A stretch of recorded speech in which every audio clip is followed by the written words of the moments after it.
सैनिक स्कूल संबलपुर ओडिशा तरफ टीचिंग और नॉन टीचिंग रेगुलर एवं कॉन्ट्रैक्चुअल बेसिस 14टी पोस्ट वैकेंसी आसी देखिपे तार यहाँ ऑफिशियल नोटिफिकेशन पीडीएफटा तो तार डिटेल्स आम एक्सप्लेन करवा आगे मुझे गोटे कथा कहूँ चाहूँगी पिलाने आप वीडियो मैंने देखुं ठीक अच्छे किंतु वीडियो लास्ट पर्यटन देखूँ जद्वारा भल भाव डिटेल्स पाइपर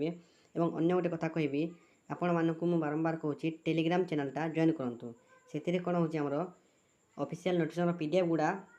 दिखाई तो आपण मैंने निजे भी सेटा पढ़ी भल भाव में तार डिटेल्स नहीं पारे और बुझीपारे से मुझे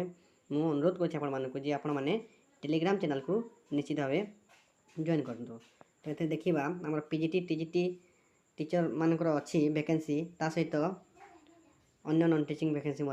रोचे आमर पीजी टीचर जहाँ रोचे सब आमर रेगुलर बेस गुड़े अच्छी है तो आमर अच्छी पीजीटी फिजिक्स फिजिक्स गोटे पोस्ट अच्छी जो थे कि आमर क्वालिफिकेशन रोचे आमर पोस्ट ग्रेजुएट जो थे कि 50% मिनिमम मार्क रहा कथा किंबा आमर मास्टर डिग्री ता सहित आमर बीडी ठीक अच्छे किंबा आमर 3 इयर्स बीडी एमईडी कोर्स करथिबा आवश्यक किंबा आमर 4 years degree with at least 50 mark रोवा कथा ठीक अच्छे तो यहाँ आमर क्वालिफिकेशन अच्छी नेक्स्ट आमर अच्छी पीजीटी केमिस्ट्री से भी रेगुलर बेस रे तो से क्वालिफिकेशन रोचे आमर जमी कहली पोस्ट ग्रेजुएट 50 मार्क जो माने फास्ट कोर्स जो कहली सही क्वालिफिकेशन टी एथिरे मध्य रोचे ठीक अच्छे नेक्स्ट अच्छी आमर PGT biology teacher PGT math teacher एवं अन्य गोटे रोचे आमर पीजीटी कंप्यूटर साइंस जो थे कि आमर क्वालिफिकेशन रोचे एमएससी ठीक अच्छे कंप्यूटर साइंस रे एमएससी किंबा एमई एमटेक ता सहित बीडी किंबा 3 वर्षर आमर बीडी एमईडी कोर्स किंबा 4 वर्षर integrated degree with at least 50% mark minimum तामने 50% मार्क रोवा कथा आउ ये जो आमर पीजीटी टीचर अच्छी एथे आमर यहाँ रेगुलर बस जमीक आगुरी कहली आमर ये सैलरी हूँ पे लेवल 8 हिसाब से 47,600 नहीं 151,100 पर्यंत ता सहित डीए प्लस अदर एलाउंसेंस इनक्लूड अच्छी पीजी टीचर एप्लाई जो आमर बयस सीमा रोचे ताहा 31 अगस्त 2026 सुधा 21 ରୁ 40 वर्ष मध्य होता आवश्यक जीटी रे आमर रोचे सोशल साइंस रे गोटे पोस्ट जनरल साइंस रे गोटे पोस्ट मैथमेटिक्स गोटे पोस्ट और इंग्लिश रो गोटे पोस्ट एगुड़ाक भी होची आमर रेगुलर पोस्ट और जार दरमा रोचे पे स्केल लेवल 7 अनुसार 44,900 नहीं 142,400 और या सहित डीए और अदर एलाउंसेस इनक्लूड अच्छी जार कि बयस सीमा रोचे आमर 21 ରୁ 35 वर्ष ठीक अच्छे एवं एथिरे बीडी आवश्यक रोचे या व्यतीत नॉन टीचिंग आमर जितकी पोस्ट अच्छी सब कॉन्ट्रैक्चुअल बेस अच्छी देखिपे आमर पीटीआई कम मैट्रन जहाँकि फीमेल पोस्ट अनरिजर्व कैटेगरी गोटे पोस्ट अच्छी जार कि दरमा रोचे आमर 40,000 एवं बयस सीमा रोचे 21 ରୁ 50 वर्ष मध्य जार कि क्वालिफिकेशन रोचे आमर देखिपे bachelor's degree in physical education एवं डिप्लोमा इन फिजिकल एजुकेशन ये दुईटी मध्य किसी गोटे रहा आवश्यक नेक्स्ट हूँ आमर आर्ट मास्टर जार कि दरमा रोचे 70,500 पर मंथ जो थे कि आमर क्वालिफिकेशन रहा 4 वर्ष इंटीग्रेटेड डिग्री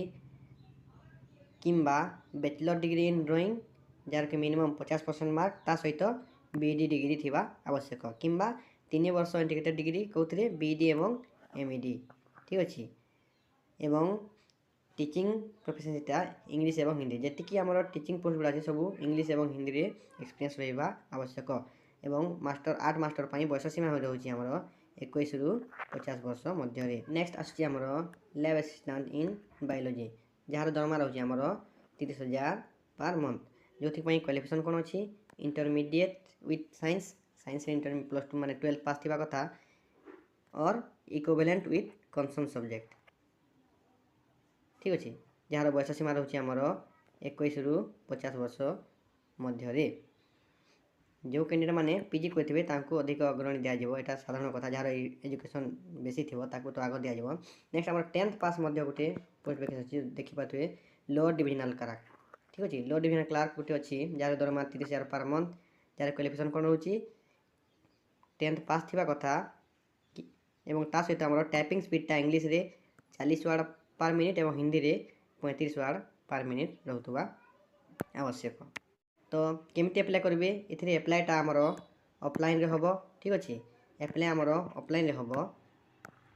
एवं जो फीटा रही आमर फीटा रिजर्व कैटेगरी एवं ओबीसी कैंडिडेट पाई 500 एवं एससी एसटी कैंडिडेट पाई आमर 250 रोचे। जो फीटा कि आमर ऑनलाइन मोड रे पेमेंट करा हबो। एठी देखि पाथबे अकाउंट नंबर दिया हिची। ठीक अच्छे अकाउंट नंबर आमर ऑनलाइन रे पे हेबो एवं ताकू रिसीप्ट सहित डॉक्यूमेंट्स गुडा देखुबे एड्रेस अच्छी एड्रेस दिया हिची ए एड्रेस रे सेंड करबा को पड़िबो। को एड्रेस रे principal Sainik school Sambalpur post Basantpur PS Bulla भाया सीए चिपिलिमा नियर गोसारा डिस्ट्रिक्ट संबलपुर यही एड्रेस रे हमको डॉक्यूमेंट्स एवं पेमेंट रिसीप्टा पठेबा को पड़िबो एवं 7 सेप्टेम्बर पूर्व एप्लिकेशनटा पठेबा पड़े ऑफलाइन रे पोस्टाल रे एगुड़ाक पठा जीवो। सिलेक्शन प्रोसेसटा आम जो देखा यार 3टी फेज सिलेक्शन हो। फास्ट अच्छी आमर रिटेन टेस्ट पर आमर स्किल टेस्ट हो क्लास डेमोन्स्ट्रेशन हो एवं लास्ट आमर इंटरव्यू हेबो एवं यही सबूर समय माने डेटा आमर स्कूल ऑफिशियल वेबसाइट देखि पाथबे से वेबसाइट रे आमर प्रकाश पाइबो 2 सेप्टेम्बर 2nd वीक रे। ठीक अच्छे तो जो माने इच्छुक प्रार्थी एवं एलिजिबल प्रार्थी से माने जाइकी एप्लाई कर दियंतु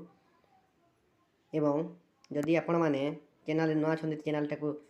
सब्सक्राइब करंतु वीडियो को लाइक एवं शेयर करंतु जद्वारा कि वीडियोटा अन्य मानक पाखु पहुंची पारिबो एवं आउ थरे मु कहबी सब वीडियो रे कहि रखुची हमर